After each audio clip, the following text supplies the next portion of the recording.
Hello everyone, क्या हाल चाल है मेरे प्यारे प्यारे जीव जंतुओं। सर सब बढ़िया, सब मजे में। दोस्तों, अभी हम लोग लास्ट चैप्टर करने वाले हैं और इंडियन कॉन्ट्रैक्ट एक्ट 1872 का चीर फाड़ कर देने वाले हैं दोस्तों। दोस्तों, ये चैप्टर आपके लिए बेहद इंपॉर्टेंट बन जाता है लास्ट में, इसीलिए मैं बोलता हूं सबसे पहले पहले आप छोटे छोटे चैप्टर कर लो। सबसे पहले पहले आप छोटे छोटे चैप्टर कर लो, उसके बाद आप इंडियन कॉन्ट्रैक्ट एक्ट 1872 करना। क्योंकि ये चैप्टर बेटा 35 से 40 मार्क्स के लिए आपके लिए बहुत ज्यादा इंपॉर्टेंट है। इस चैप्टर में से 35 से 40 मार्क्स तक आएगा, बिकॉज बहुत बड़ा चैप्टर है, बहुत बड़ा चैप्टर है। दोस्तों, जैसे कि आप लोग जानते हो कि एक है 5 मार्क्स का क्वेश्चन, दूसरा है 10 मार्क्स का क्वेश्चन। तो आइए हम लोग स्टार्ट करते हैं इंडियन कॉन्ट्रैक्ट एक्ट का वन शॉट। लेकिन पहले दोस्तों, मेरे प्यारे प्यारे जीव जंतु, मेरे प्यारे प्यारे नोने शोने टोने, एक बार लाइक तो कर दो। एक बार लाइक तो कर दो, क्योंकि लाइक है 1K प्लस का टारगेट है। पता नहीं हो भी पाएगा कि नहीं। आप करते नहीं हो लाइक। एक बार लाइक कर दो, एक बार शेयर कर दो, एक बार कमेंट कर दो। आप तीन ही चीज करना है। लाइक करना है, शेयर करना है, कमेंट करना है, बस।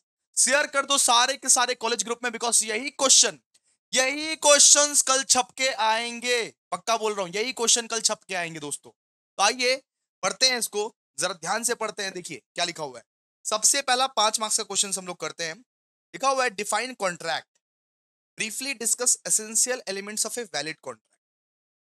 बोला हुआ है कि कॉन्ट्रैक्ट को डिफाइन कीजिए, कॉन्ट्रैक्ट को डिफाइन कीजिए, और एक वैलिड कॉन्ट्रैक्ट का एसेंशियल एलिमेंट्स क्या क्या है। तो सबसे पहले कॉन्ट्रैक्ट की बात करते हैं। एक contract is a legally enforceable agreement. मतलब एक कॉन्ट्रैक्ट वो होता है, एक कॉन्ट्रैक्ट एग्रीमेंट से बनता है। कॉन्ट्रैक्ट कहां से बनता है? कॉन्ट्रैक्ट एक एग्रीमेंट से बनता है। जो एग्रीमेंट से, जो एग्रीमेंट को लॉ की तरफ से मान्यता मिल गई है, उसको बोलते हैं कॉन्ट्रैक्ट। जो एग्रीमेंट लीगली इनफोर्सेबल हो जाता है, उस चीज को हम लोग बोलते हैं contract. Agreement which are legally enforceable is contract. Agreement which are legally enforceable is contract. आप ये भी बोल सकते हो contract is a legally enforceable agreement. मान लीजिए मैंने एक एग्रीमेंट बनाया, उसको लॉ की तरफ से मान्यता मिल गई है, लॉ की तरफ से मान्यता मिल गई है, लीगल है वो, तो वो कॉन्ट्रैक्ट बन जाता है। एक contract is a legally enforceable agreement, और वो दो या दो से ज्यादा पार्टीज में बनता है। वो जो एग्रीमेंट साइन होता है, वो जो कॉन्ट्रैक्ट बनता है, ये दो या तो दो पार्टीज रहेगी या दो से ज्यादा parties. So that create mutual obligations. कुछ कुछ ऑब्लिगेशंस क्रिएट करेगी उस कॉन्ट्रैक्ट के हिसाब से। तो according to section 2 clause H, section 2 clause H ये बोलता है, section 2 clause H of the Indian contract act, a contract is an agreement enforceable by law. Contract वो एग्रीमेंट है जो कि इन्फोर्सेबल बाय लॉ है। एक कॉन्ट्रैक्ट वो एग्रीमेंट है, contract agreement which is enforceable by law is contract. जो agreement को लॉ की तरफ से मान्यता मिल गई है, उसको हम कॉन्ट्रैक्ट बोलेंगे। एक contract is legally enforceable agreement between two or more parties that create mutual obligations according to section 2 clause h of the Indian Contract Act 1872. A contract is an agreement enforceable by law, या आप ऐसे भी लिख सकते हो an agreement enforceable by law। जो agreement को law के तरफ से मान्यता मिल गई है। मान लो मेरे पास एक एग्रीमेंट है, इस एग्रीमेंट को लॉ के तरफ से मान्यता मिल चुकी है, इसको मैं बोलूंगा कॉन्ट्रैक्ट। इसको मैं बोलूंगा कॉन्ट्रैक्ट। जैसे मैं रेंट पे रहता हूं, ये घर में मैं रेंट पे रहता हूं, ठीक है। तो मेरा जो रेंटल एग्रीमेंट है, रेंटल जो एग्रीमेंट है, वो क्या बन चुका है? वो कॉन्ट्रैक्ट बन चुका है, कॉन्ट्रैक्ट। अगर मैं उसको ब्रीच करूंगा तो पाड़ी वाला मेरे ऊपर केस कर देगा। पाड़ी वाला আমাকে থাকতে দেবে না। একটা জিনিস एज्यूम करो, एक चीज एज्यूम करो। मैंने अपना एक दोस्त के साथ एक एग्रीमेंट बनाया। मैंने अपना एक दोस्त के साथ एक एग्रीमेंट बनाया कि भाई तेरे को मैं 2 समोसा खिलाऊंगा। क्या ये एग्रीमेंट लॉ की तरफ से मानेगा क्या? मैं कोर्ट में जाऊंगा तो बोलेगा 2 थप्पड़ मारेंगे ना इधर से। क्या ये एग्रीमेंट लॉ क्या मान्यता देगा? एक दोस्त को मैंने बोला था कि 2 समोसा खिलाऊंगा, जब मैंने नहीं खिलाया दोस्त को, तो दोस्त ना कोर्ट में चला गया, और कोर्ट में उसको 2 लप्पर पड़े। वो बोला 2 समोसा के लिए तुम यहाँ पे आ गए, हमारे यहाँ आ गए। तो ये एग्रीमेंट को मान्यता नहीं मिला, सीधा सा बात है। अगर मान लीजिए सोशल एग्रीमेंट है, उसको लॉ की तरफ से मान्यता नहीं मिल रहा है, तो वो कॉन्ट्रैक्ट कभी बन ही नहीं सकता। कॉन्ट्रैक्ट वही है जो इन्फोर्सेबल बाय लॉ है। जो एग्रीमेंट इन्फोर्सेबल बाय लॉ है, उसी को बोलते हैं कॉन्ट्रैक्ट। आप क्या लिखोगे? आप लिखोगे भैया, agreement enforceable by law is known as a contract. Agreement enforceable by law, as per section 2 clause H of the Indian contract act, इस तरीके से लिखना, as per section 2 clause H of the Indian contract act an agreement enforceable by law is known as contract.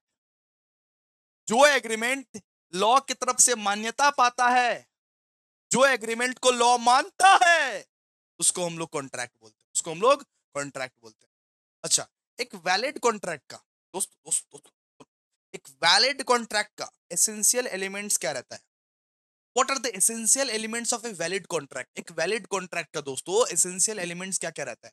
तो दोस्तों, एक valid contract में offer भी होना चाहिए, एक्सेप्टेंस भी होना चाहिए। One party must make a lawful offer. सुनो, मैंने तुमको ऑफर किया, क्या तुम मेरा फोन खरीदेगा? और तुमने उसको एक्सेप्ट किया, हाँ जी हाँ जी हाँ जी मैं आपका फोन खरीदूंगा। तो एक कॉन्ट्रैक्ट में ये होना चाहिए, एक कॉन्ट्रैक्ट में ऑफर भी होना चाहिए, एक्सेप्टेंस भी होना चाहिए। ऑफर भी होना चाहिए, एक्सेप्टेंस भी होना चाहिए। मैं तुमको बोला, क्या तुम मेरा फोन खरीदेगा? और तुम बोला हाँ मैं सर खरीदूंगा। तो ऑफर भी है, एक्सेप्टेंस भी है। एक कॉन्ट्रैक्ट का एसेंशियल एलिमेंट है कि ऑफर भी होना चाहिए और साथ साथ एक्सेप्टेंस भी होना चाहिए। क्लियर है? क्लियर है? ओके। फिर intention to create legal relationship. एक कॉन्ट्रैक्ट में लीगल रिलेशनशिप होना चाहिए, लीगली बाइंडिंग एग्रीमेंट होना चाहिए। लीगली बाइंडिंग एग्रीमेंट, ऐसा नहीं कि मुंह से बोल दिए कि चलो 1 लाख का फोन तुमको बेच देते हैं, मुंह से बोला तो कुछ वैल्यू वैल्यू नहीं है उसको। लीगली लीगली रिलेशनशिप रहना चाहिए, लीगल बाइंडिंग एग्रीमेंट रहना चाहिए, एग्रीमेंट बना हुआ रहना चाहिए, फिर जाके तुम केस कर सकते हो ना। Both party must intend to enter into a legal binding relationship. ठीक है, intention to create legal relationship. फिर तीसरा, लॉफुल कंसिडरेशन होना चाहिए। सुनो, मैं अगर फोन बेचूंगा तो मेरे को पैसा मिलना चाहिए ना, साथ में कंसिडरेशन होना चाहिए, दोनों पार्टीज को कुछ ना कुछ मिलना चाहिए। मैंने तुमको बोला, क्या तुम मेरा फोन खरीदोगे? उसके बदले में मैं 5,000 रुपया लूंगा, तो तुम 5,000 देगा और मैं फोन दूंगा, तभी तो ये कॉन्ट्रैक्ट कंप्लीट होगा। तो there must be something of value exchange between the parties, मतलब हर एक पार्टी को, दोनों के दोनों पार्टी को बेटा कुछ ना कुछ मिलना चाहिए। तुमको भी कुछ मिलना चाहिए, हमको भी कुछ मिलना चाहिए। हम तुमको फोन दे रहे हैं तो तुम हमको पैसा दो, और हम तुमको, और और और अगर तुमको फोन मिल रहा है तो तुम पैसा देगा। लॉफुल कंसिडरेशन होना चाहिए, मतलब इन एक्सचेंज कुछ ना कुछ हर एक पार्टी को मिलेगा, हर एक पार्टी को इन एक्सचेंज कुछ ना कुछ मिलेगा। तुमको फोन मिलेगा, मेरे को पैसा मिलेगा, सिंपल सा बात है। फिर capacity to contract, party must be competent, मतलब पार्टी जो होना चाहिए वो 18+ होना चाहिए, 18+। कंपिटेंट होना चाहिए। सबसे पहले पार्टी का जो है लीगल एज होना चाहिए, लीगल एज मतलब 18+। अगर हम बच्चा के साथ ट्रेड कर रहे हैं ना बेटा, अगर हम 16 साल का बच्चा या 15 साल का बच्चा के साथ ये सब ट्रांजेक्शन्स कर रहे हैं तो लॉ उसको मान्यता नहीं देगी। लॉ बोलेगी एटा मी मानबो ना, 18+ होते हो अभी। लीगल एज का रहना चाहिए, वो इंसान लीगल एज का रहना चाहिए बेटा, लीगल एज का रहना चाहिए। ठीक है। फिर वो इंसान बेटा साउंड माइंड का होना चाहिए। साउंड माइंड मतलब पागल नहीं होना चाहिए, वो एकदम सुधरा हुआ रहना चाहिए। साउंड माइंड मतलब पागल नहीं होना चाहिए वो। और जिसको डिस्क्वालीफाई किया है लॉ, वो इंसान नहीं होना चाहिए। तो कैपेसिटी टू कॉन्ट्रैक्ट मतलब जो कैपेबल है कॉन्ट्रैक्ट करने के लिए, वो सब सारा इंसान होना चाहिए। लीगल एज वाला होना चाहिए, साउंड माइंड वाला होना चाहिए, not disqualified bye the law होना चाहिए। ठीक है, क्लियर है? फिर फ्री कंसेंट। फ्री कंसेंट मतलब कि कोई भी कॉन्ट्रैक्ट पे साइन किसी के दबाव में ना किया हो, कोई भी कॉन्ट्रैक्ट पे साइन किसी के दबाव में ना किया हो, मैं फ्रीली ये साइन किया हूं, मैं अपनी मर्जी से ये साइन किया हूं। Consent must be given freely. मैं किसी के दबाव पे कुछ भी साइन नहीं किया हूं। मान लो कि मेरे को बोला ये पेन भोंक दूंगा, साइन कर इधर, साइन कर वरना ये पेन भोंक दूंगा, इस तरीके का दबाव पे मैं नहीं किया हूं। Consent must be given freely without कोर्सन, fraud, misrepresentation. मेरे साथ बेटा कोई कोर्सन नहीं हुआ है, मेरे साथ कोई फ्रॉड नहीं हुआ है, मेरे साथ कोई मिसरिप्रेजेंटेशन नहीं हुआ है, तब जाके ये कॉन्ट्रैक्ट को वैलिड माना जाएगा, वरना वॉइड हो जाएगा, ये कॉन्ट्रैक्ट वॉइड हो जाएगा, फिर जाके ये कॉन्ट्रैक्ट को वैलिड माना जाएगा। फिर lawful object, so the purpose of the contract must be legal and not against public policy. तो कॉन्ट्रैक्ट का जो पर्पस होना चाहिए वो लीगल होना चाहिए, ये पब्लिक पॉलिसी के खिलाफ नहीं होना चाहिए। कॉन्ट्रैक्ट का जो पर्पस होना चाहिए वो लीगल होना चाहिए, पब्लिक पॉलिसी के खिलाफ नहीं होना चाहिए। तो दोस्तों देखो, N agreement enforceable by law, कोई भी एग्रीमेंट को लॉ की तरफ से अगर मान्यता मिलती है तो उसको हम लोग बोलते हैं कॉन्ट्रैक्ट। एसेंशियल एलिमेंट क्या क्या है? एसेंशियल एलिमेंट, एक एक कॉन्ट्रैक्ट में ऑफर एंड एक्सेप्टेंस होना चाहिए, ऑफर भी होना चाहिए एंड एक्सेप्टेंस भी होना चाहिए। एक कॉन्ट्रैक्ट में intention to create a legal relationship होना चाहिए। एक कॉन्ट्रैक्ट लॉफुल कंसिडरेशन का होना चाहिए। लॉफुल कंसिडरेशन मतलब एक दूसरे को एक्सचेंज में कुछ ना कुछ मिल रहा है, मेरे को पैसा मिल रहा है, तुमको फोन मिल रहा है। कैपेसिटी टू कॉन्ट्रैक्ट, एक इंसान जिसके साथ तू कॉन्ट्रैक्ट कर रहा है वो लीगल एज का होना चाहिए, वो 18 प्लस होना चाहिए, साउंड माइंड होना चाहिए, उसका दिमाग विमाग ठीक होना चाहिए, और नॉट डिस्क्वालीफाइड बाय लॉ, मतलब लॉ उसको डिस्क्वालीफाई ना किया हो, मतलब जेल वेल में नहीं होना चाहिए वो इंसान, ठीक है, जेल वेल में नहीं होना चाहिए वो इंसान। फिर free consent, consent must be given freely about coercion, fraud, misrepresentation. Lawful object, the purpose of the contract must be legal. Contract का पर्पस क्या होना चाहिए, कैसा होना चाहिए, लीगल होना चाहिए and not against public policy. Done. ये क्या है बाबू, ये define contract, briefly briefly discuss essential element of the valid contract. अब दूसरा, all contracts are agreements, all contracts are agreements but all agreements are not contract. मैंने आपको बोला था ना कि हर एक contract, all contracts are agreement, हर एक कॉन्ट्रैक्ट जो आप देख रहे हो वो एग्रीमेंट है, लेकिन हर एक एग्रीमेंट कॉन्ट्रैक्ट नहीं है। क्यों? क्योंकि देखो, अगर मैं, अपना एक दोस्त है विमल, विमल को मैंने वादा किया भाई तेरे को 2 समोसा खिलाऊंगा, 2 समोसा खिलाऊंगा, ठीक है, मेरा एक दोस्त है विमल, तो विमल को मैंने वादा किया कि भाई 2 समोसा खिलाऊंगा तेरे को। तो विमल ने क्या किया, विमल को मैंने नहीं खिलाया, विमल को मैंने नहीं खिलाया, तो विमल ने क्या किया, विमल ने मेरे खिलाफ कोर्ट में केस करने का सोचा और कोर्ट में पहुंच गया। विमल को 2 लपेटा मारा, 2 झापड़ मारा कि 2 समोसा के लिए तुम यहां पे आ गए। ये सोशल एग्रीमेंट है, ये लीगल एग्रीमेंट नहीं है, तो लॉ इसको नहीं मानता। लॉ जिस एग्रीमेंट को मान्यता देता है उसको हम लोग कॉन्ट्रैक्ट बोलते हैं। लॉ का मान्यता इंपॉर्टेंट है। लॉ जिस एग्रीमेंट को मान्यता देता है उसको हम लोग बोलते हैं कॉन्ट्रैक्ट। लॉ जिस एग्रीमेंट को मान्यता नहीं देता है वो एग्रीमेंट ही बन के रह जाता है, इसी के लिए उसको कॉन्ट्रैक्ट हम लोग नहीं बोलते हैं उसको। इसलिए ऑल कॉन्ट्रैक्ट्स आर एग्रीमेंट। जो कॉन्ट्रैक्ट है वो तो एग्रीमेंट है ही, वो एग्रीमेंट के प्रोसेस से ही गुजरा हुआ है, एग्रीमेंट के प्रोसेस से ही होके गुजरता है, फिर कॉन्ट्रैक्ट बनता है। But all agreements are not contract. लेकिन सारा का सारा एग्रीमेंट कॉन्ट्रैक्ट बनने की कैपेबिलिटी नहीं रहती है।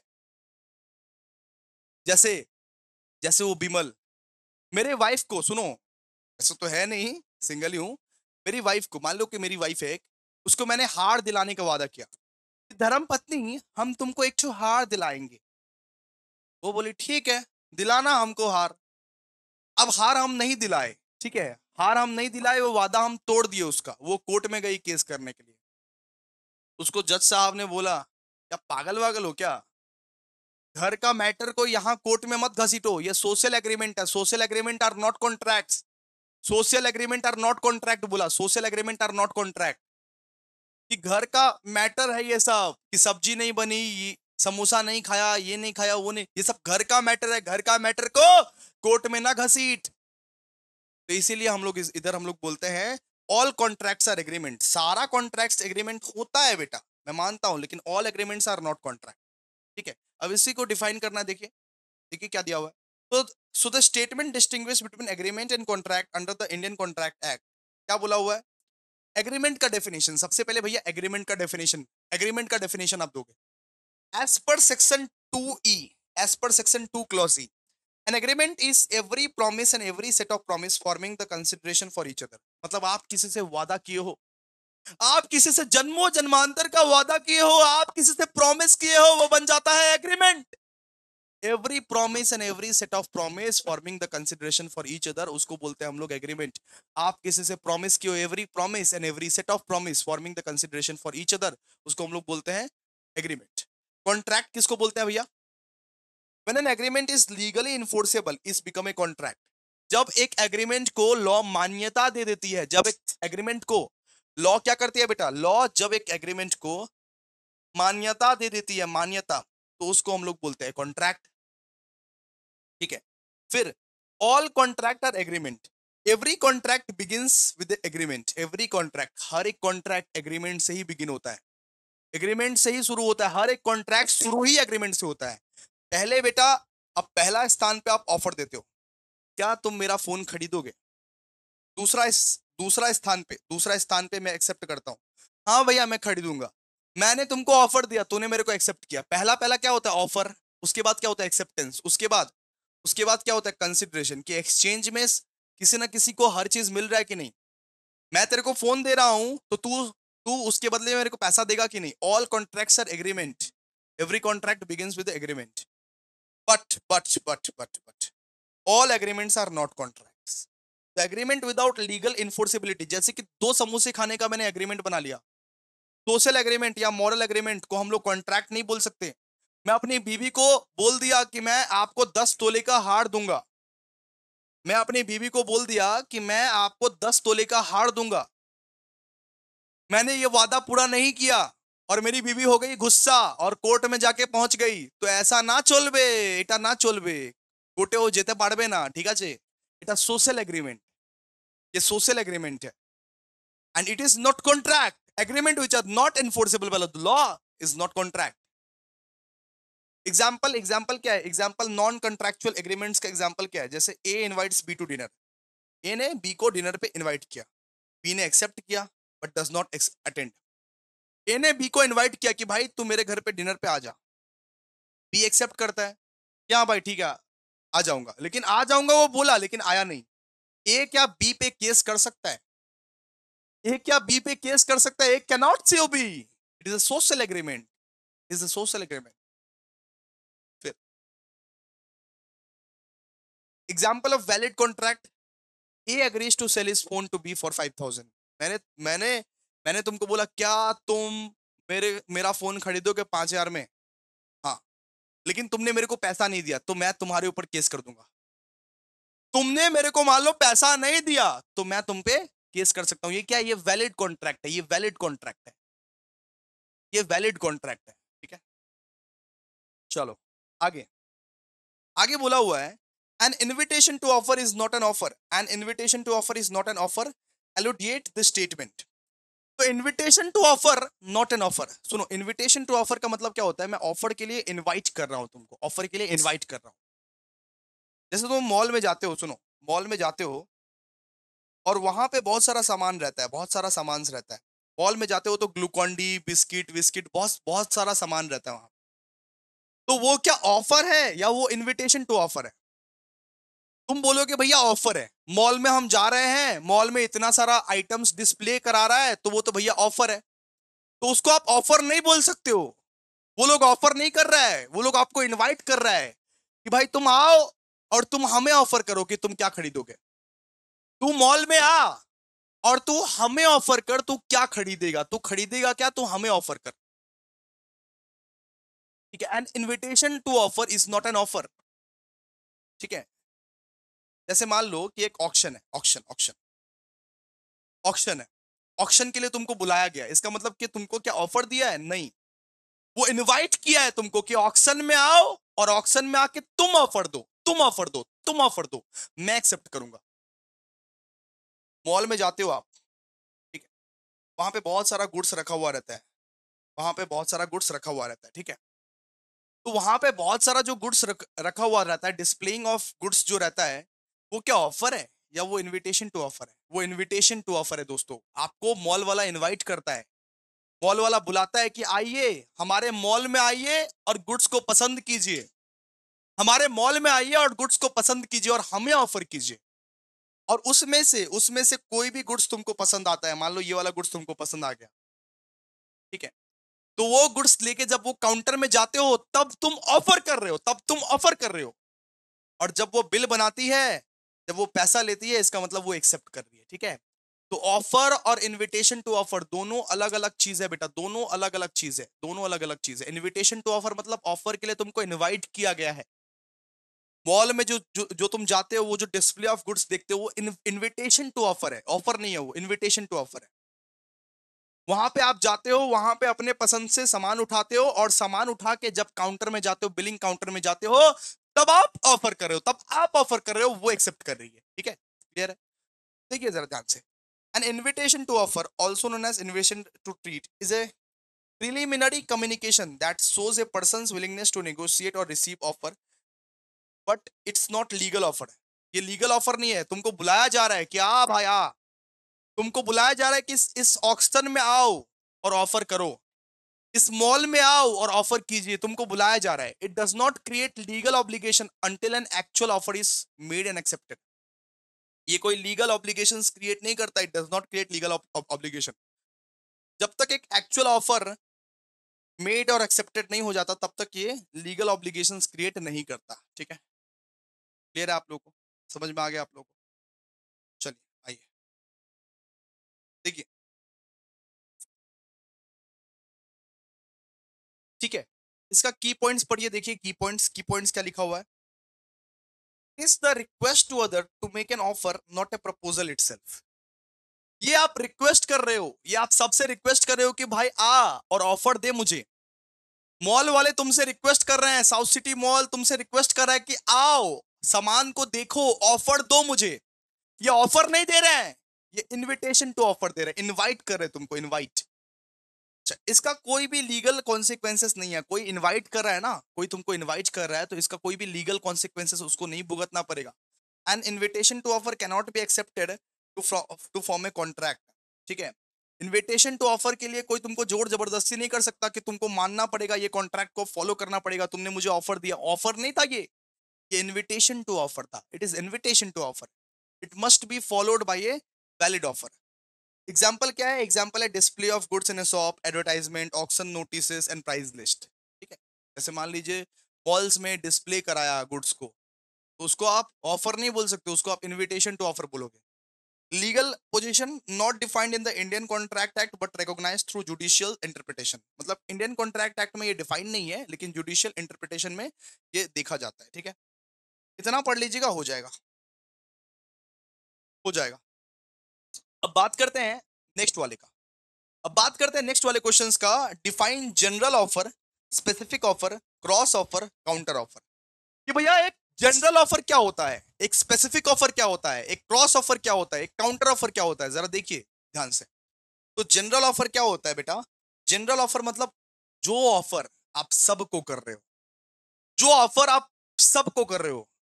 A general offer is made to the public at large. जो ऑफर आप सबको कर रहे हो, मान लो कि आपका कुत्ता खो गया, कुत्ता, आपने बोला कि मेरा कुत्ता खो गया है और जो भी मेरा कुत्ता को खोज देगा उनको मैं 10,000 का इनाम दूंगा। जो भी मेरा कुत्ता को खोज देगा उनको मैं 10,000 का इनाम दूंगा। मान लीजिए आपका डॉग खो गया, सुनिए, डॉग खो गया। आप बोले कि जो भी मेरा कुत्ता को खोज देगा मैं 10,000 का इनाम दूंगा। ठीक है, तो आप किसको कर रहे हो ये ऑफर? ये ऑफर पूरी दुनिया को कर रहे हो, पूरी दुनिया को, पूरी दुनिया को कर रहे हो आप। कोई भी पर्सन अगर आपको आपके कुत्ता को खोज देगा आप उसको दे दोगे, सीधा सा बात है। A general offer is made to the public at large and any person who fulfils the conditions can accept it. ठीक है, तो जनरल ऑफर किसको क्या आता है? General offer public at large को क्या आता है कि मेरा डॉग खो गया है, जो भी मेरा डॉग को ढूंढ के निकालेगा उसको 10,000 मेरे तरफ से इनाम है, इनाम इनाम इनाम इनाम। एग्जाम्पल, एग्जाम्पल क्या है? एग्जाम्पल लिखिएगा, एग्जाम्पल लिखना मत भूलिएगा। एक company offers 1,000 to everyone who finds and return its lost dog। ठीक है, acceptance occurs when someone performs the required act। जब जब कोई परफॉर्म कर देगा, जब कोई उसका कुत्ता को खोज देगा, फिर जाके वो एक्सेप्टेंस होगा, फिर जाके वो एक्सेप्टेंस होगा, एक्सेप्टेंस माना जाएगा। ठीक है, अब बात करते हैं स्पेसिफिक ऑफर का। कि स्पेसिफिक ऑफर क्या होता है, जरा समझिए स्पेसिफिक ऑफर।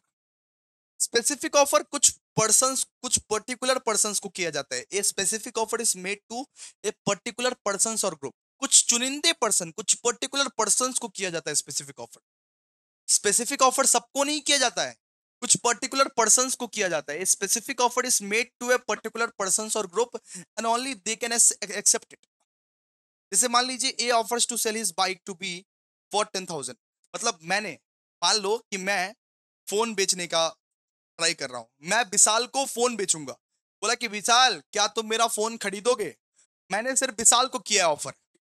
मैं बोला विशाल क्या तुम मेरा फोन खरीदोगे, और विशाल ने एक्सेप्ट कर लिया कि हाँ सर मैंने आपका फोन, मैं आपका फोन खरीदूंगा। मैं सिर्फ विशाल को किया ऑफर और विशाल एक्सेप्ट कर लिया, उसको हम लोग क्या बोलेंगे? Specific offer. उस चीज को हम लोग क्या बोलेंगे? Specific offer. स्पेसिफिक ऑफर मतलब आप एक पर्टिकुलर पर्सन या पर्टिकुलर ग्रुप को ऑफर कर रहे हो, ज्यादा जन को नहीं, पर्टिकुलर पर्सन, पर्टिकुलर ग्रुप को। एक होता है बेटा क्रॉस ऑफर। क्रॉस ऑफर मतलब क्या होता है? मैंने बोला विशाल को मैंने बोला विशाल को, क्या मेरा लैपटॉप खरीदेगा, क्या मेरा लैपटॉप खरीदेगा। उसी मोमेंट में विशाल भी बोला, क्या आप मेरा लैपटॉप खरीदोगे। दोनों दोनों के दोनों ही सेम ऑफर दे दिए। मैं बोला विशाल को, क्या तू मेरा लैपटॉप खरीदेगा। विशाल भी उस समय बोल रहा है कि क्या आप मेरा लैपटॉप खरीदोगे, क्या तू मेरा लैपटॉप खरीदेगा 20,000 में। विशाल भी उसी समय सेम सेम टाइम में बोल रहा है, क्या तू मेरा लैपटॉप खरीदेगा 20,000 में। क्रॉस ऑफर, मतलब मैं भी वही ऑफर दे रहा हूं, सामने वाला भी वही ऑफर दे रहा है। उस ऑफर को हम लोग क्या बोलेंगे, उस ऑफर को हम लोग बोलेंगे cross offer. A cross offer occurs when two parties make identical offers to each other at the same time without knowing the others offer. ठीक है, जब दोनों के दोनों party same same offer, identical offer दे, उस चीज को हम लोग क्या बोलते हैं, क्रॉस ऑफर्स। देखिए लैपटॉप वाला एग्जांपल यहां पर भी दिया हुआ है। और no contract is formed because neither offer is accepted.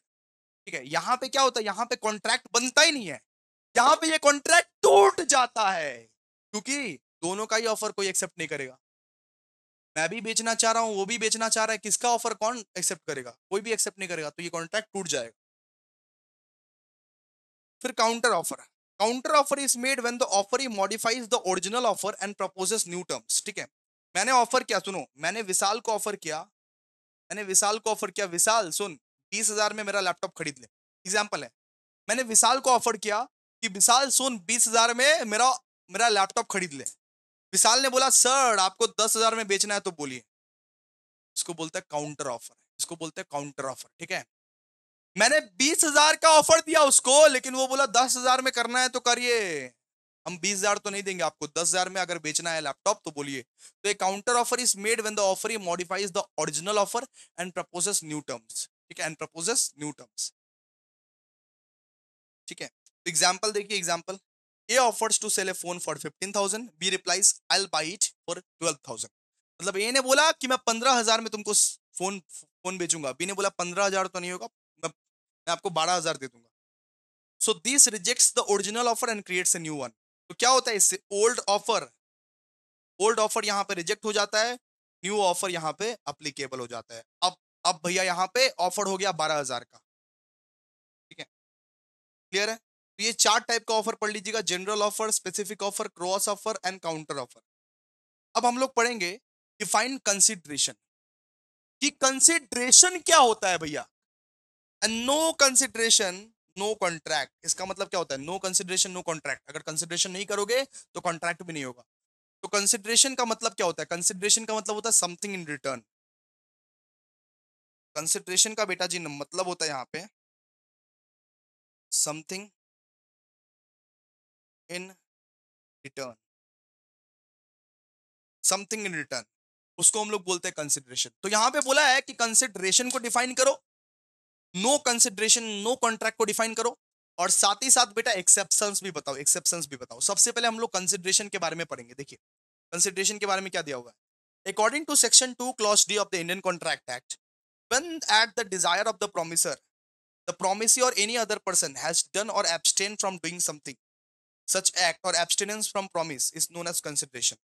मतलब जब मैंने तुम्हें ऑफर किया तो तूने बोला ठीक है मैं 5,000 में फोन खरीद लूंगा। जब तूने मुझे ऑफर किया, जब मैंने तुम्हें ऑफर किया तो तूने बोला 5,000 में सर हम फोन खरीद लेंगे, तो वो 5,000 क्या है, वो कंसिडरेशन है, मेरे को समथिंग इन रिटर्न मिल रहा है, समथिंग इन रिटर्न मिल रहा है। तो इन सिंपल टर्म्स कंसिडरेशन का मतलब क्या होता है, consideration is the value exchange between parties in a contract. मतलब सुन सुन, जब मैं तुझे अपना फोन दूंगा और तू उसके बदले में मेरे को 5,000 रुपया देगा, तो तुझे भी कुछ मिल रहा है, मुझे भी कुछ मिल रहा है, आपको भी कुछ मिल रहा है, मुझे भी कुछ मिल रहा है। In simple terms consideration is the value exchange between parties in a contract. It can be money, it can be goods, it can be services, it can be promise or anything, anything। Consideration का मतलब क्या है, something in return, मेरे को something in return मिलना चाहिए। अगर मैं यहाँ पे तुझको फोन दे रहा हूं, मैं यहाँ पे फोन दे रहा हूं, तो कुछ उसके बदले में मेरे को रिटर्न मिलना चाहिए। और तू मुझे पैसे अगर दे रहा है तो तुझको भी उस बदले में कुछ रिटर्न मिलना चाहिए। इसको हम लोग क्या बोलते हैं, कंसिडरेशन। मतलब दोनों के दोनों पार्टीज को कुछ ना कुछ रिटर्न मिलना चाहिए, कुछ ना कुछ रिटर्न मिलना चाहिए। और रूल यही है कि अगर कंसिडरेशन नहीं हुआ तो कॉन्ट्रैक्ट भी नहीं होगा। रूल यही है बेटा कि अगर कंसिडरेशन नहीं हुआ तो कॉन्ट्रैक्ट भी नहीं होगा। As per section 25 an agreement made without consideration is void. अगर कोई एग्रीमेंट कंसिडरेशन के बिना अगर किया गया हो तो वो वाइड माना जाता है, वो वाइड माना जाता है। कोई भी कंसिडरेशन अगर नहीं है, अगर किसी भी पार्टी को कुछ रिटर्न में नहीं मिल रहा है, मेरे को पैसे नहीं मिले रिटर्न में, या अगर अगर आपको फोन नहीं मिले रिटर्न में, तो उसको कॉन्ट्रैक्ट नहीं बोलेंगे, उसको वाइड कॉन्ट्रैक्ट बोलेंगे, void contract. As per section 25 an agreement made without consideration is void, meaning it cannot be enforced by the law. ठीक है। एक्सेप्शंस क्या क्या है भैया इसका? एक्सेप्शंस टू द रूल, देखिए, exceptions and natural love and affections, a written and registered agreement between close relatives made out of love and affection। मतलब अगर आपने अपने क्लोज रिलेटिव्स के लिए लव एंड अफेक्शंस में कुछ किया हो, तो उसके लिए कंसिडरेशन मैटर नहीं करता। ठीक है। मतलब एक्सेप्शंस टू द रूल का मतलब है, कब एक कॉन्ट्रैक्ट विदाउट कंसिडरेशन भी वैलिड माना जाएगा। कब एक कॉन्ट्रैक्ट विदाउट कंसिडरेशन भी वैलिड माना जाएगा? जब आप एक contract natural love and affections में बनाए हो। A written and registered agreement between close friend, अगर आप क्लोज रिलेटिव्स वाइफ हो गया नॉर्मली, मदर हो गया नॉर्मली, उनके लिए out of love and affections में किए हो, तो वो कंसिडरेशन फिर भी वैलिड माना जाएगा। ठीक है। उसमें पैसा ऐसा नहीं देखते। अपना रिलेटिव, अपना फैमिली में भैया पैसा वैसा नहीं देखा जाता है। आप ये नहीं बोलोगे समथिंग इन रिटर्न दो तब करेंगे काम, नहीं। आप अपने क्लोज रिलेटिव्स के बीच अगर कुछ रजिस्टर्ड एग्रीमेंट बनाए हो, अगर अपने अगर अपने पत्नी, अगर अपनी मम्मी, पापा के लिए कुछ कंसिडरेशन कर रहे हो, तो पापा को नहीं बोल सकते हो पापा पहले पैसा दो, पापा पहले पैसा दो उसके बाद काम करूंगा, नहीं। Natural love and affection, natural love and, ये सब नेचुरल लव है बाबा, नेचुरल लव। फिर फिर पास्ट वॉलंटरी सर्विसेज, अगर आपने पास्ट में किसी को प्रॉमिस किया था, सुनो, एक आंटी है, मान लो उस आंटी के घर में आग लग गया। ठीक है। उस आंटी के घर में आग लग गया और आपने उस आंटी को बातेला मार दिया था कि आग लगा है ना आंटी आपके घर में, मैं आपको 1 लाख रुपए दूंगा। उस आंटी को आपने बोल दिया था कि आग लगा है ना, मैं आपको 1 लाख रुपए दूंगा, 1 लाख रुपए दूंगा मैं आपको। तो आप 1 लाख रुपए उसको दोगे। अब यहाँ पे ये रूल अप्लाई नहीं करता है कि नो कंसिडरेशन नो कॉन्ट्रैक्ट, आंटी अगर कुछ रिटर्न में मेरे को नहीं देगी तो मैं उसको 1 लाख रुपए नहीं दूंगा। आंटी को आप तो बड़ा बड़ा वादा किए थे कि आंटी आपके घर में आग लग गई है, बहुत असुविधा हो गया है, मैं 1 लाख रुपए आपको दूंगा, तो उस केस में आपको देना पड़ेगा 1 लाख रुपए। A promise to compensate someone for services already rendered voluntary. ठीक है। जिससे आप सर्विसेज ऑलरेडी ले लिए हो, किसी को कंपनसेट करना है, आप उसको पैसा दोगे। फिर है ये प्रॉमिस टू पे, ये time barred debt, promise to pay time barred debt, a written and sign promise to repay a debt so that is no longer legally recoverable due to the limitation act। सुनो, अगर आप एक date अगर आप एक date 3 साल तक अगर आप एक डेट 3 साल तक नहीं लेते हो ना, अगर आप एक ऐसा डेट है जो आप जिसको 3 साल तक नहीं लियो, आप किसी को उधार देके रखे हो, मान लो ए ने बी को उधार देके रखा है और 3 साल तक वसूल नहीं किया है, तो वो वाइड बन जाता है। ठीक है। वो वाइड बन जाता है। आप एक बार क्या किए, अब तो यहाँ पे 3 साल बीत गया, अब एक बार क्या किया आप कि बी आपके पार्टी में बताया और बी को बोले कि बी इस पे एक बार साइन कर देना। बी ने उसको बिना देखे साइन कर दिया, ऐसे। ठीक है। अब वो टाइम बार्ड डेट जो वाइड हो गया था वो वैलिड हो जाएगा क्योंकि बी ने खुद साइन किया है कि मैं तुमको पैसा चुका दूंगा, ठीक है। वापस से बोलता हूं, सुनो, ए ने बी को उधार दिया, 1 लाख रुपए का, ए ने बी को उधार दिया 1 लाख रुपए का, और ए हौला था, ए भूल गया 3 साल के लिए। अब 3 साल के लिए एक डेट को अगर भूल जाते हो ना आप, एक उधार को आप अगर 3 साल के लिए भूल जाते हो ना, तो वो वॉइड हो जाता है, वो 3 साल के लिए भूल गया। ठीक है। लेकिन फिर क्या होता है, फिर वो एक तिगरम लगाता है। एक दिन वो बी के पार्टी में जाता है और बी को बोलता है कि बी इस जगह पे साइन कर दो ना। बी मुझे पता है तुम तो पैसा दोगे नहीं, मुझे पता है पैसा ऐसा तो दोगे नहीं, अब तो वाइड ही हो चुका है, एक बार साइन करने में क्या लगा है, साइन कर दो ना। बी को उतना लॉ नहीं पता था, तो बी ने क्या किया, बी ने यहाँ पे साइन कर दिया। और बी जब साइन किया तब ये वापस वैलिड हो गया, ये वापस वैलिड हो गया। ठीक है, बी को लॉ नहीं मालूम था, बी को लॉ मालूम नहीं था। वापस बोलता हूं कि ए ने बी को कर्जा दिया 1 लाख का, ए ने बी को कर्जा दिया 1 लाख का। अगर 3 साल तक कर्जा नहीं मांगा, ए ने 3 साल तक कर्जा उसको नहीं मांगा, तो वो वॉइड हो गया, वो जो है ना वॉइड हो गया। अब ए क्या किया, ए भाई ज्ञानी था, लॉ का ज्ञानी था। ए बी के पार्टी में एक दिन जाता है 3 साल बाद, ए बी के पार्टी में जाता है और बी को बोलता है कि सुनो ना बी, वैसे भी तो तुमको पता ही है कि कॉन्ट्रैक्ट वॉइड हो गया है, इस पे एक साइन ही कर दो ना, क्या ही फर्क पड़ता है, अब तो कुछ कर भी नहीं सकते, इस पे एक साइन ही कर दो ना। अगर बी ने उस पे साइन कर दिया बेटा, तो वो कॉन्ट्रैक्ट वापस वैलिड हो जाएगा, बी को वापस पैसा देना पड़ेगा, बी को पैसा देना पड़ेगा, उस केस में बी को पैसा देना पड़ेगा। तो इसी चीज को बोलते हैं promise to pay time barred debt. A written and signed promise to repay a debt. ठीक है, अगर मान लो कि जो नो लॉन्गर लीगली रिकवर है, मतलब कि जिस डेट को आप अब रिकवर नहीं कर सकते हो, सामने वाली पार्टी लिख के साइन कर देगा कि हम पैसा दे देंगे, अब उसको पैसा देना पड़ेगा, उसको पैसा देना पड़ेगा, उसको पैसा देना पड़ेगा। Agency agreement, no consideration is required to create agency relationship. अगर आप एजेंट रिलेशनशिप बनाना चाहते हो, अगर आप एजेंसी रिलेशनशिप बनाना चाहते हो, उसके लिए कोई भी एग्रीमेंट, उसके लिए कोई भी कंसिडरेशन नहीं लगेगा। ठीक है, कंप्लीटेड गिफ्ट, किसी को आप गिफ्ट दे रहे हो, किसी को आप गिफ्ट दे रहे हो, तो वो गिफ्ट जो है वो विदाउट कंसिडरेशन भी दिया जा सकता है। गिफ्ट के बदले में आप ये नहीं मांगने जाते हो, बर्थडे गिफ्ट जो देते हो तो आप ये मांगने जाते हो क्या मेरे को रिटर्न चाहिए, नहीं। गिफ्ट के बदले में आप किसी से रिटर्न नहीं मांग सकते। एक gift once given voluntarily and accepted is valid even without consideration. आपने किसी को आईफोन गिफ्ट कर दिया और आपको कुछ बदले में नहीं मिला, फिर भी वो वैलिड रहेगा, विदाउट कंसिडरेशन भी वैलिड रहेगा, विदाउट कंसिडरेशन भी वो वैलिड रहेगा। ठीक है, ये सब क्या है, exceptions to the rule when a contract without consideration is valid. तो सबसे पहले हम लोग पढ़े कि डिफाइन कंसिडरेशन। कंसिडरेशन का मतलब क्या होता है, something in return. No consideration no contract, अगर कंसिडरेशन नहीं करोगे तो कॉन्ट्रैक्ट भी नहीं होगा।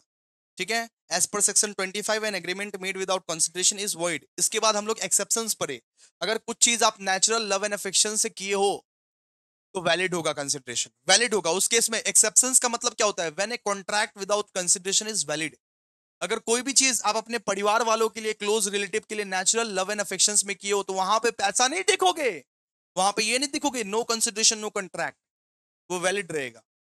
फिर पास्ट वॉलंटरी सर्विसेज, अगर आपने पास्ट में किसी से वादा किया है कि मैं तुमको पैसे वैसे दूंगा, तो वो आप बिना कोई कंसिडरेशन के भी दोगे।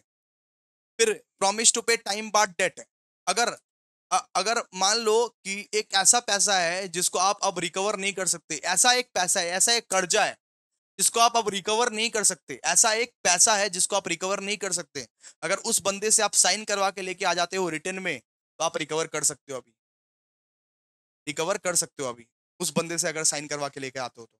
Agency agreement, no contract is required to create an agency relationship. कोई भी कॉन्ट्रैक्ट, कोई कोई कोई कंसिडरेशन रिक्वायरमेंट नहीं है एजेंसी रिलेशनशिप को बनाने के लिए। ठीक है, याद कर लीजिएगा। कंप्लीटेड गिफ्ट, अगर किसी को गिफ्ट मिला है तो वो वैलिड रहेगा इवन विदाउट कंसिडरेशन, क्योंकि गिफ्ट में आप देखे होंगे, गिफ्ट में हम लोग रिटर्न नहीं मांगते हैं। ठीक है, अब हम लोग पढ़ेंगे कि माइनर्स एग्रीमेंट इज वॉइड एवेन्यूश। माइनर का एग्रीमेंट वॉइड होता है, ये क्या है भैया, ये क्या है, ये माइनर का एग्रीमेंट जो है वो वॉइड रहता है। अगर बच्चे के साथ आप कुछ धंधा कर रहे हो तो वो वॉइड माना जाता है बेटा, वॉइड माना जाता है। तो इसका मीनिंग क्या है, इसका मीनिंग है a minor is a person below the age of 18 years. एक माइनर एक छोटा सा प्यारा सा नन्हा सा बच्चा रहता है जो 18 ईयर्स के नीचे रहता है। According to section 11 of the Indian contract act, a person must be competent to contract and a minor is not competent। तो इंडियन इंडियन कॉन्ट्रैक्ट एक्ट का सेक्शन 11 बोलता है कि एक पर्सन जो है वो कंपिटेंट होना चाहिए, कॉन्ट्रैक्ट का कंपिटेंट होना चाहिए, और एक माइनर कंपिटेंट नहीं है, एक माइनर कैपेबल नहीं है, एक माइनर छोटा सा बच्चा है, वो कॉन्ट्रैक्ट नहीं बना सकता। जो 18 साल के नीचे है वो कॉन्ट्रैक्ट नहीं बना सकता। एक माइनर क्या है, एक माइनर छोटा सा बच्चा है, एक माइनर छोटा सा बच्चा है, वो कॉन्ट्रैक्ट नहीं बना सकता। अब इसमें क्या है, hence an agreement with minor is void ab initio. अगर आपने माइनर के साथ कुछ भी एग्रीमेंट बनाया है, वो एग्रीमेंट क्या है, वो एग्रीमेंट को लॉ मान्यता नहीं देगी, वॉइड एब इनिशियो है वो, वॉइड एब इनिशियो। मतलब void from the very beginning है वो, void from the very beginning है वो, मतलब मान्यता नहीं देगी कोर्ट, उसको मान्यता नहीं देगी, वो एग्रीमेंट कोई काम का नहीं, रद्दी में फेंको उसको। अगर आपने कोई बच्चा के साथ 16 साल का, 17 साल का, 15 साल का, 14 साल के बच्चा के साथ कुछ एग्रीमेंट किया है तो वॉइड एब इनिशियो है, टोटली वॉइड एब इनिशियो है, ठीक है। की पॉइंट्स इसका क्या क्या है? की पॉइंट्स है बेटा, एक केस के बारे में डिस्कस होता है, मोहिनी बीबी एंड यहाँ पे Dharmodas Ghosh. The council held the minor agreement is void and from the start it cannot B enforce. इस केस में ये बोला गया था कि माइनर्स के साथ कोई भी एग्रीमेंट अगर आप करते हो तो वो वॉइड माना जाता है, वॉइड माना जाता है, ठीक है। फिर no ratification on attaining majority, ठीक है। अगर वो माइनर मेजर हो गया, सुनो, वो माइनर मेजर हो गया, वो माइनर मेजर हो गया तो उस कॉन्ट्रैक्ट को रेटिफाई नहीं कर सकते आप, उसी कॉन्ट्रैक्ट को रेटिफाई नहीं कर सकते। Minor can not validate a void agreement by approving it after becoming adult. अगर वो मेजर हो गया, अगर वो एडल्ट हो गया, वही वही बच्चा अगर वो 18 साल के बाद हो गया, तब वो एग्रीमेंट पे वो नहीं जिंदा रह सकता कि मैं तो माइनर हूं, मेरा तो एग्रीमेंट वाला माइनर है, नहीं।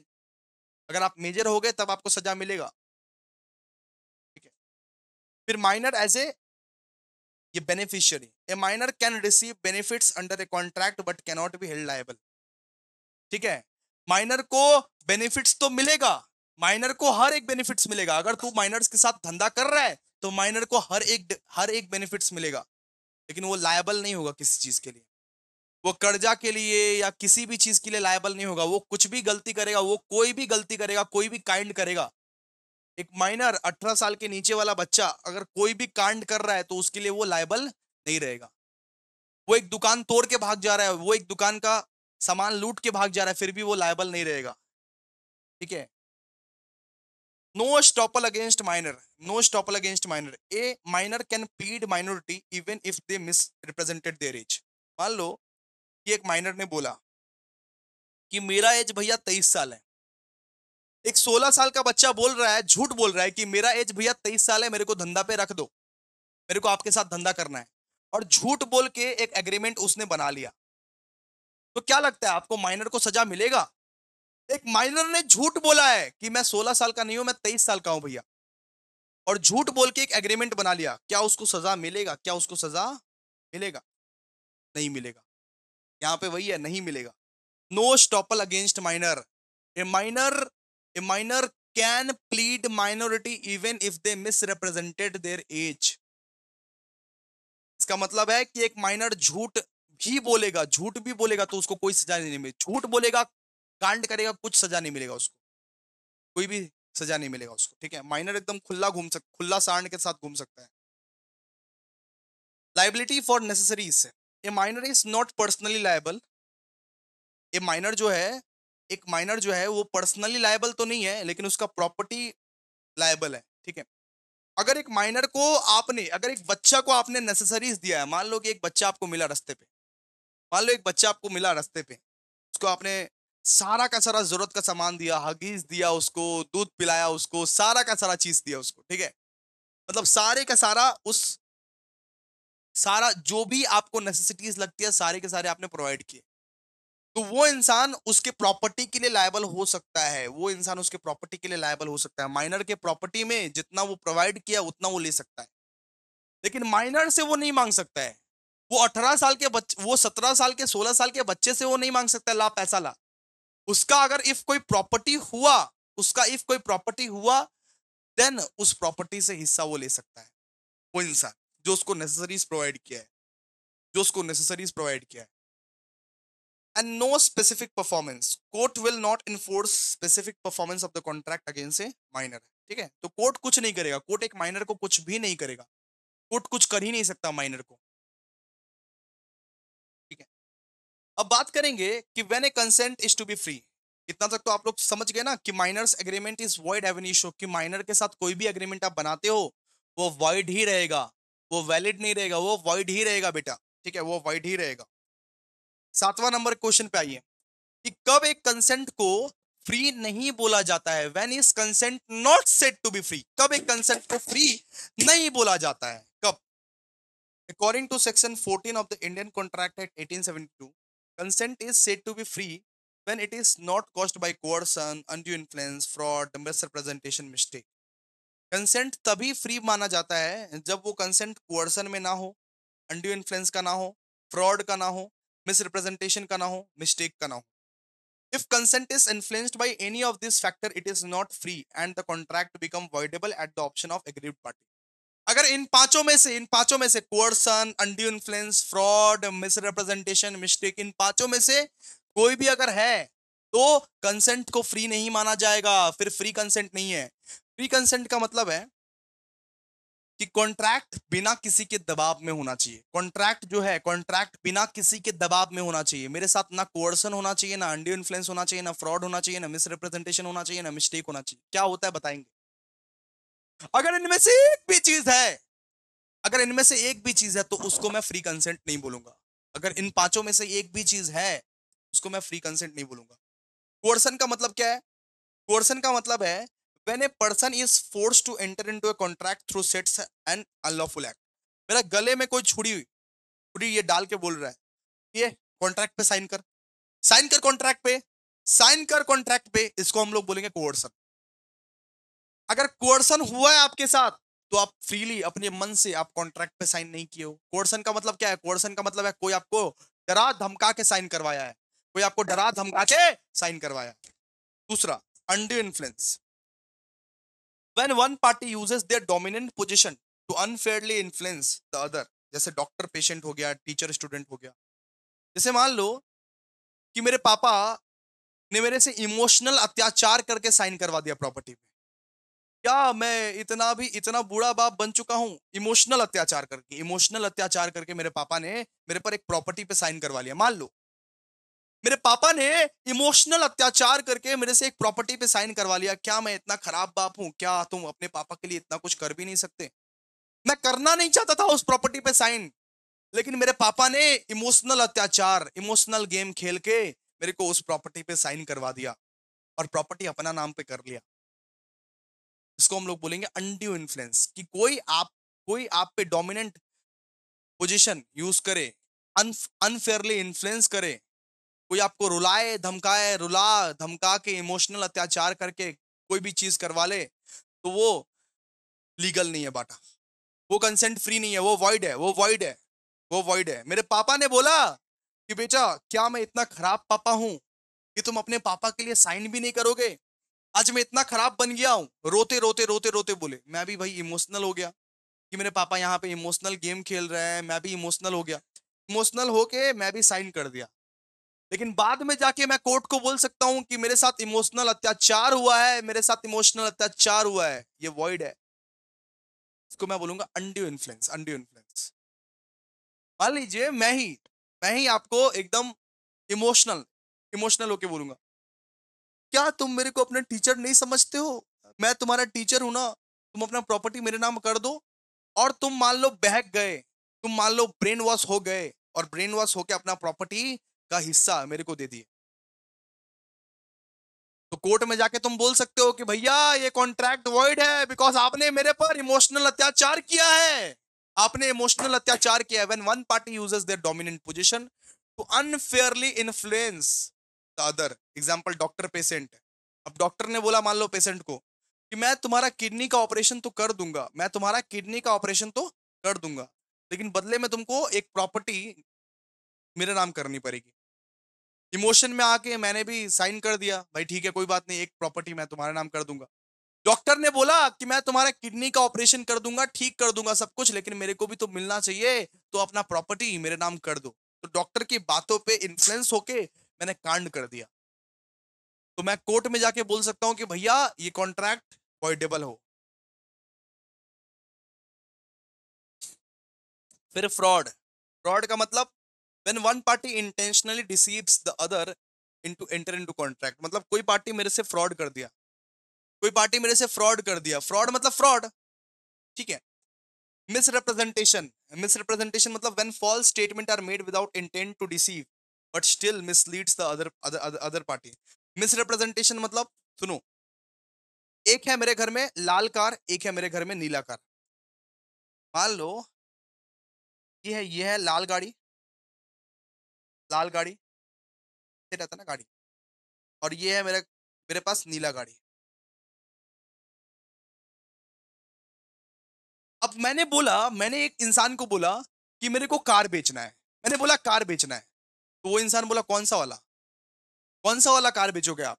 मैंने ऐसे करके इशारा दिखाया ऐसे। तो लाल गाड़ी के पास ही नीला गाड़ी था, ऐसे करके मैं इशारा इशारा दिखा रहा हूं ऐसे।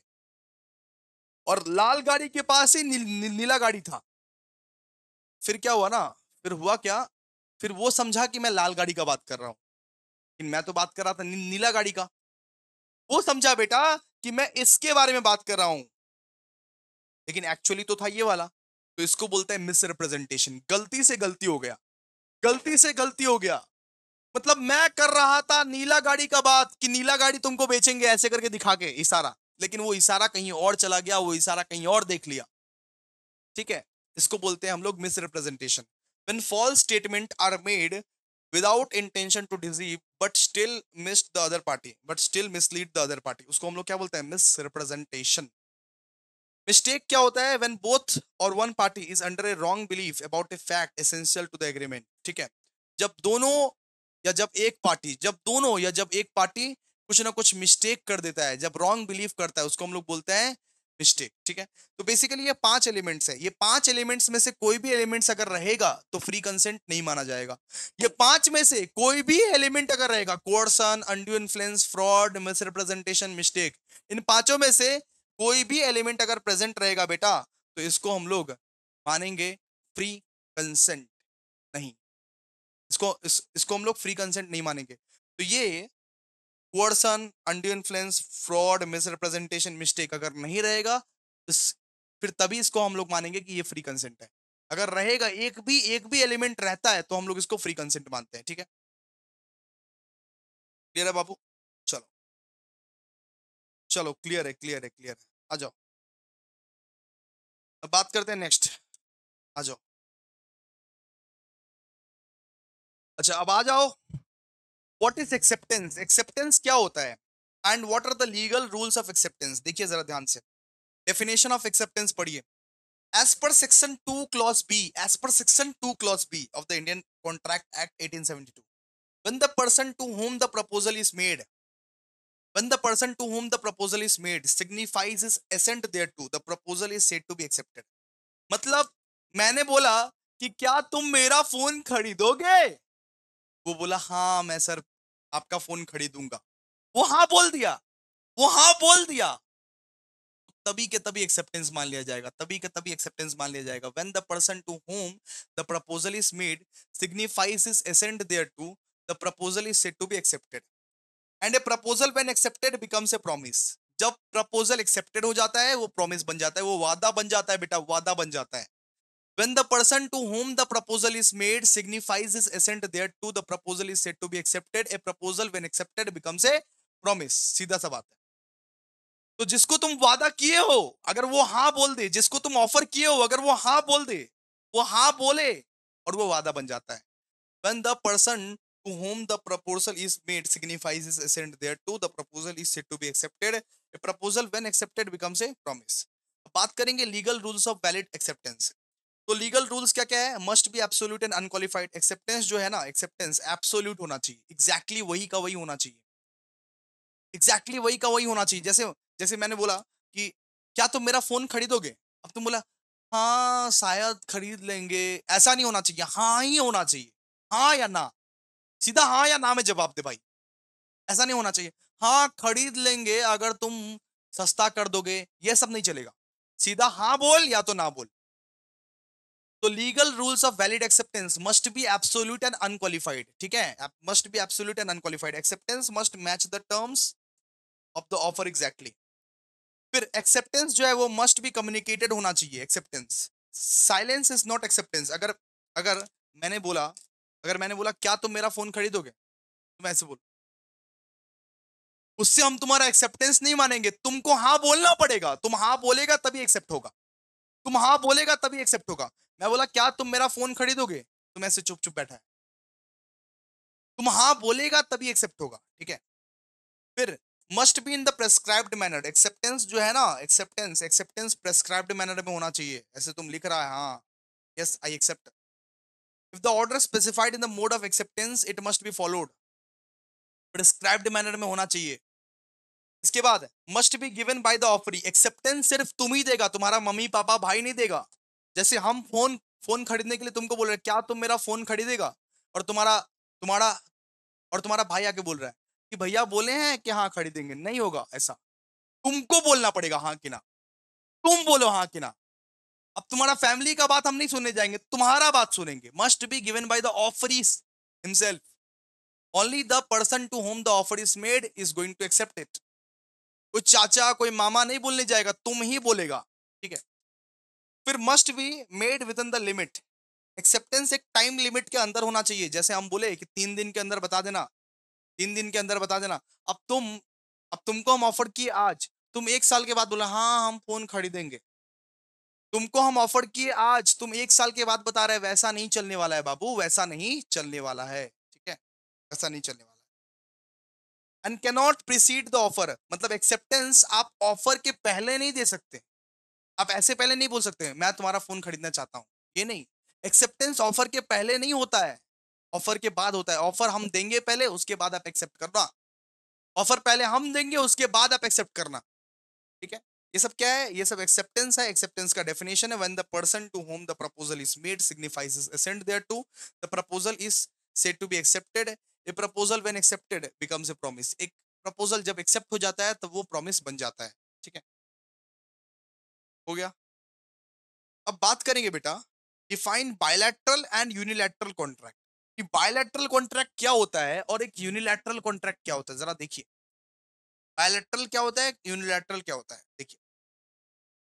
तो a bilateral contract is a type of agreement where both parties exchange mutual promises, each becomes both a promiser and promisee।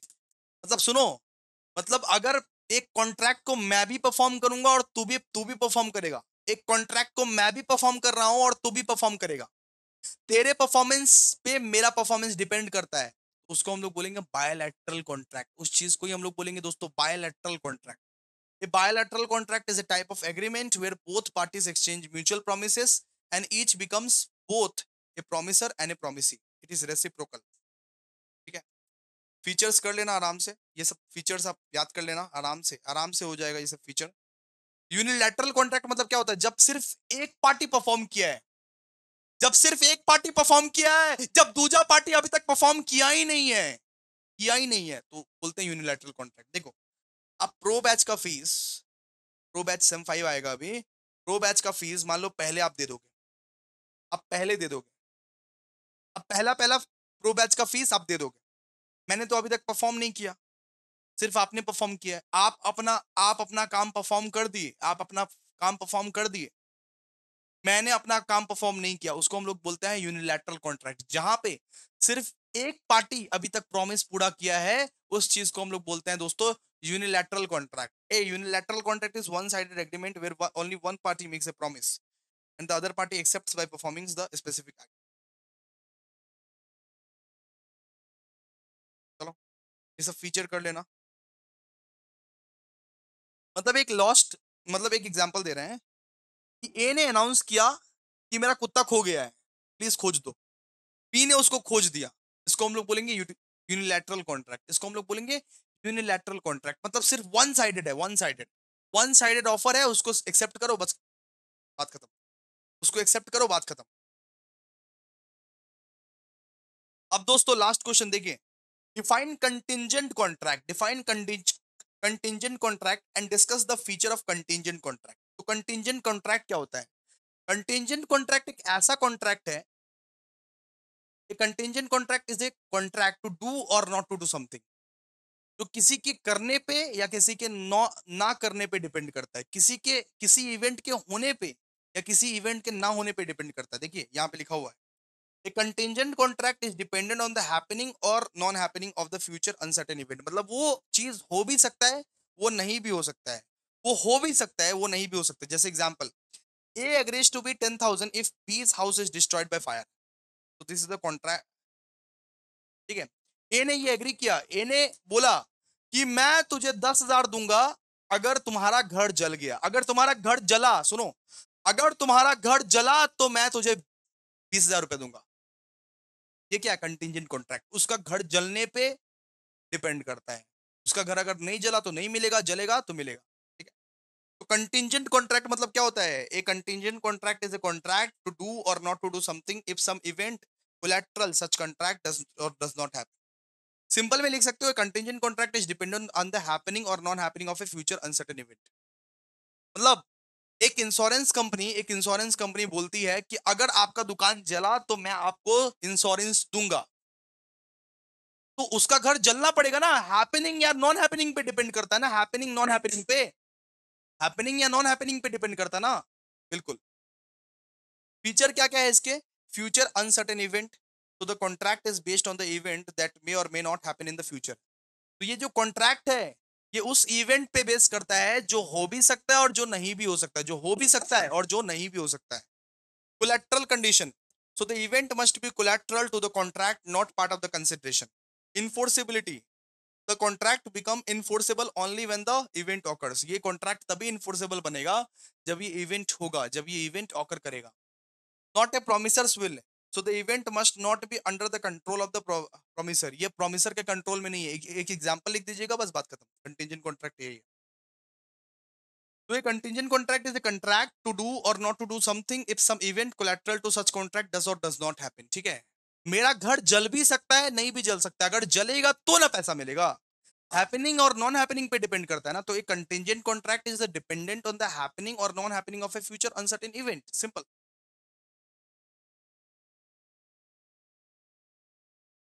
बात करते हैं अभी नेक्स्ट क्वेश्चन, इसके बाद 10 मार्क्स के क्वेश्चन पे जाएंगे। When can specific performance of a contract be performed? कब एक स्पेसिफिक परफॉर्मेंस हम लोगों को करना पड़ेगा कॉन्ट्रैक्ट में? When can specific performance of the contract be perform?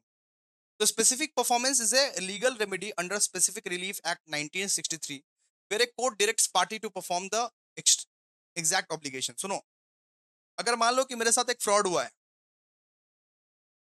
मेरे को सामने वाला बंदा ने फ्रॉड किया है, मेरे को सामने वाला बंदा ए ने फ्रॉड किया है, तो ए को मैं बोल सकता हूं कि जिस जिस चीज का तू फ्रॉड किया है उसका स्पेसिफिक परफॉर्मेंस कर, वही चीज तू करेगा अभी, वही चीज तू ठीक करेगा, मेरे को कोई कंपेंसेशन नहीं चाहिए, तू मेरे को परफॉर्म करके दे, तू मेरे को स्पेसिफिक परफॉर्म करके दे। ठीक है, तू मेरे को परफॉर्म करके दे। मतलब तूने बोला था कि 100 केजी गेहूं दूंगा, तो 100 केजी गेहूं दे, आटा दे। जो वादा किया था वो वादा निभा। स्पेसिफिक परफॉर्मेंस मतलब तूने मेरे साथ फ्रॉड किया है वो मैं मानता हूं, लेकिन जो वादा किया था वो वादा निभाना पड़ेगा, स्पेसिफिक परफॉर्मेंस कर। It is typically granted when damages and inadequate to compensate the agreed party. ठीक है, ए ने मेरे साथ फ्रॉड किया, ए ने मेरे साथ फ्रॉड किया, वो बोल रहा है कि मेरे पास पैसा नहीं है। मैं बोलूंगा पैसा नहीं है तो परफॉर्म कर, जो वादा किया था वो वादा निभा। तूने मेरे को वादा किया था 100 केजी ऑफ राइस देने का ना, 100 केजी ऑफ राइस देने का वादा जो किया था वो वादा निभा। अगर तू ये काम नहीं कर सकता तो फ्रॉड क्यों किया मेरे साथ? फ्रॉड अगर किया है ना तो ये वादा तुमको निभाना पड़ेगा, स्पेसिफिक परफॉर्मेंस करना पड़ेगा। इन्हें बोला मेरे पास पैसा नहीं है साहब, मेरे पास एकदम पैसा नहीं है, मैं कैसे डैमेजेस भरूं? तो मैं बोला स्पेसिफिक परफॉर्मेंस कर, फिर परफॉर्मेंस कर, स्पेसिफिक परफॉर्मेंस, जो वादा किया है निभाना पड़ेगा। ठीक है, conditions for enforcing specific performance, existence of the valid and enforceable contract. अगर मान लो कि कॉन्ट्रैक्ट वैलिड है तब तो भैया स्पेसिफिक परफॉर्मेंस करना पड़ेगा। अगर कॉन्ट्रैक्ट वैलिड है तब तो स्पेसिफिक परफॉर्मेंस कोई भी हिसाब से करना पड़ेगा। इनएडिक्वेसी ऑफ मॉनेटरी कंपेंसेशन, अगर उसके पास पैसा ऐसा नहीं है, अगर उसके पास कंपेंसेशन का कोई पैसा नहीं है तो स्पेसिफिक परफॉर्मेंस तो करना पड़ेगा। कंपेंसेशन नहीं दे सकता तो स्पेसिफिक परफॉर्मेंस कर, जो वादा किया था वो वादा निभा। Readiness and willingness to perform, so the plaintiff may prove they were already ready and willing to fulfill their part of the contract। फिर contract not of personal nature, contract not of personal nature, contract involving personal skill or services like singing and painting are generally not specifically enforceable. ठीक है, तो जैसे singing, painting, ये सब enforceable नहीं है। Contract जो पर्सनल नेचर का, ये सब इन्फोर्सेबल नहीं है, ये सब इन्फोर्सेबल नहीं है। कॉन्ट्रैक्ट नॉट वॉइड और uncertain, so the term must be clear and definite. वो जो टर्म है ना वो क्लियर रहना चाहिए, डेफिनेट रहना चाहिए, उलझा हुआ नहीं रहना चाहिए। जो बोला हुआ है वही टर्म रहना चाहिए, वही स्पेसिफिक परफॉर्मेंस रहना चाहिए। किसी का भी अनफेयर एडवांटेज नहीं होना चाहिए, no unfair advantage on hardship, the court will not enforce specific performance if it cost undue hardship to the defendant, ठीक है। तो बेसिकली इसमें से आप 5 पॉइंट्स भी लिख दोगे तो काम बन जाएगा। स्पेसिफिक परफॉर्मेंस यही है। स्पेसिफिक परफॉर्मेंस मतलब कि तू अगर डैमेजेस नहीं भर सकता है, तू अगर पैसे नहीं दे सकता है, तो तुझे स्पेसिफिक परफॉर्मेंस करना पड़ेगा, तुझे कॉन्ट्रैक्ट परफॉर्म करना पड़ेगा, कोई भी हालत में तुझे कॉन्ट्रैक्ट परफॉर्म करना पड़ेगा। इसको बोलते हैं स्पेसिफिक परफॉर्मेंस। जो वादा किया था वो वादा निभा, फ्रॉड मत कर मेरे साथ। ठीक है, अब आते हैं 10 मार्क्स के क्वेश्चंस। चलिए आइए 10 मार्क्स के क्वेश्चंस को करते हैं। 5 मार्क्स के क्वेश्चंस हमारे ओवर हो गए हैं दोस्तों। अब हम लोग 10 मार्क्स के क्वेश्चंस को करेंगे। जरा ध्यान से, जरा ध्यान से, जरा ध्यान दीजिए भाई। देखो, सबसे पहला क्वेश्चन क्या है कि types of contract under Indian contract Act 1872। कितने टाइप्स के कॉन्ट्रैक्ट रहते हैं? एक होते हैं दोस्तों वैलिड कॉन्ट्रैक्ट, एक होता है वैलिड कॉन्ट्रैक्ट। अब वैलिड कॉन्ट्रैक्ट का डेफिनेशन क्या होता है? स- सबसे पहले हम आपको टाइप्स बता देते हैं। एक होता है वैलिड कॉन्ट्रैक्ट, दूसरा होता है वॉइड कॉन्ट्रैक्ट, फिर तीसरा होता है वॉइडेबल कॉन्ट्रैक्ट, फिर चौथा होता है इम्प्लाइड कॉन्ट्रैक्ट, फिर पांचवा होता है कॉसी कॉन्ट्रैक्ट, फिर होता है टैसिट कॉन्ट्रैक्ट, फिर होता है executed contract, executory contract, unilateral contract, bilateral contract. कितने टाइप्स के कॉन्ट्रैक्ट होते हैं, ठीक है। एक एक करके आप समझते हैं कि एक एक करके आप इसका मीनिंग समझते हैं। वैलिड कॉन्ट्रैक्ट, जो कॉन्ट्रैक्ट लॉफुल के नजर में, जो कॉन्ट्रैक्ट को लॉ मान्यता दे, वो कॉन्ट्रैक्ट वैलिड कॉन्ट्रैक्ट है।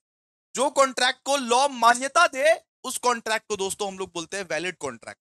तो ए valid contract is an agreement that satisfy all the essential elements laid down in section 10 of the Indian contract act 1972।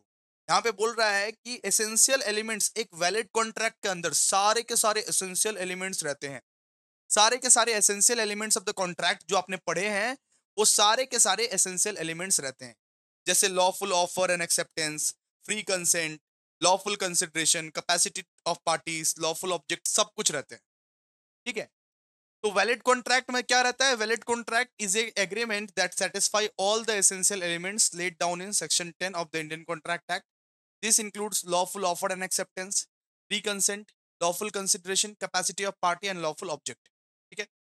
And ये legally enforceable by both parties रहता है, ये legally enforceable by both parties रहता है। Example है इसका, A agrees to sell his bike for 20,000, B accepts, so this is a valid contract.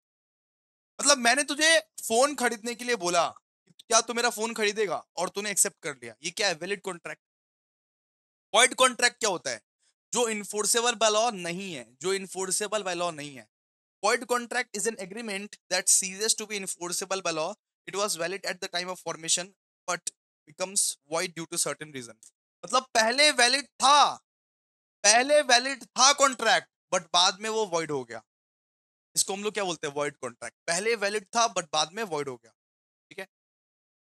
जैसे example है, a contract to export goods to a country but later the government bans exports. मतलब कुछ export करने का हमने contract बनाया था, लेकिन बाद में गवर्नमेंट ने बैन कर दिया, उसको हम लोग क्या बोलेंगे? Void contract. मतलब पहले वैलिड था, सुनो, पहले वैलिड था, अब वॉइड हो गया, ठीक है। फिर आता है दोस्तों वॉइडेबल कॉन्ट्रैक्ट।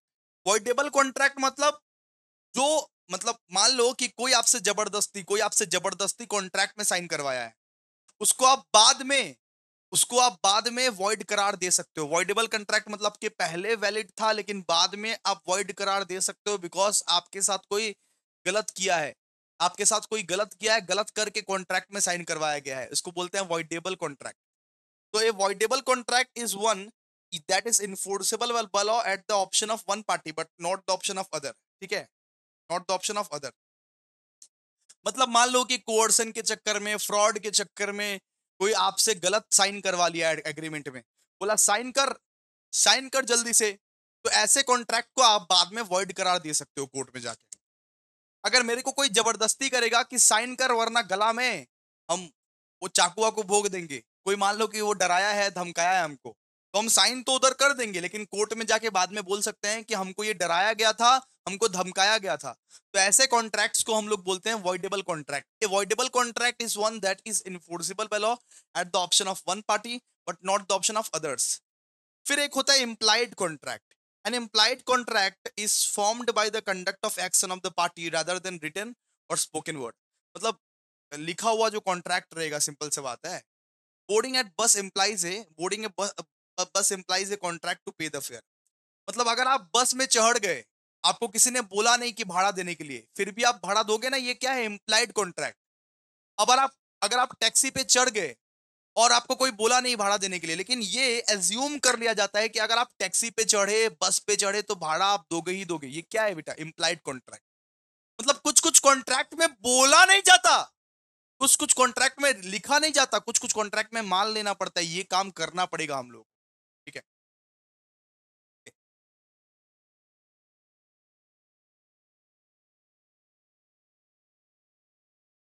जैसे अगर आप बस में चढ़ गए और बस में चढ़ के बोले कि आपने तो बोला ही नहीं मुझे भाड़ा देने के लिए, ऐसा नहीं चलता। बस में आप अगर चढ़े हो तो ये मान लिया जाता है कि आप भाड़ा देना पड़ेगा आपको।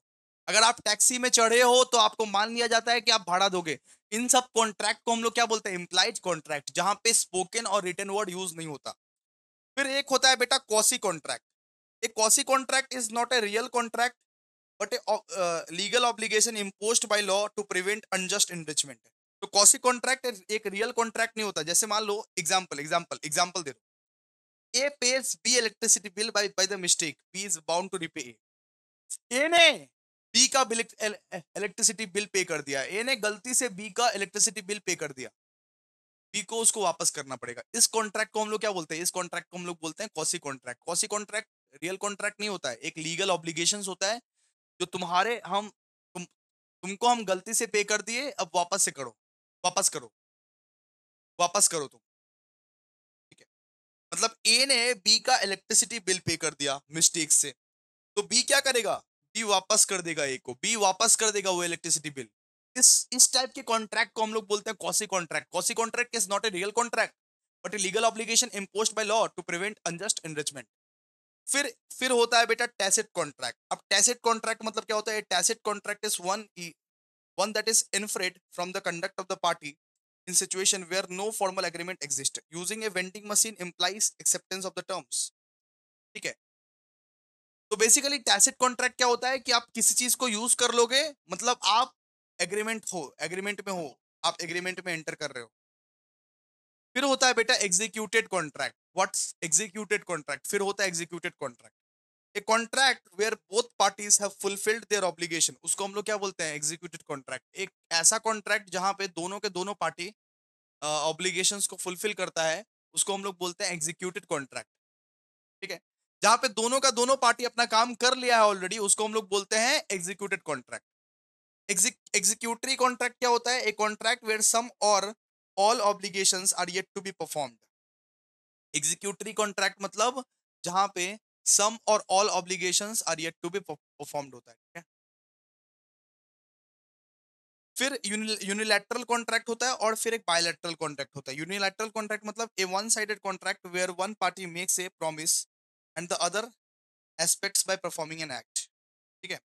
मतलब यहाँ पे बोल रहा है कि यूनिलैटरल कॉन्ट्रैक्ट मतलब जहाँ पे एक पार्टी अपना प्रॉमिस निभाता है, जहाँ पे एक पार्टी अपना प्रॉमिस निभाता है और दूसरा अपना प्रॉमिस नहीं निभा रहा है, उसको हम लोग बोलते हैं यूनिलैटरल कॉन्ट्रैक्ट। और एक होता है bilateral contract, a mutual contract where both parties exchange promises.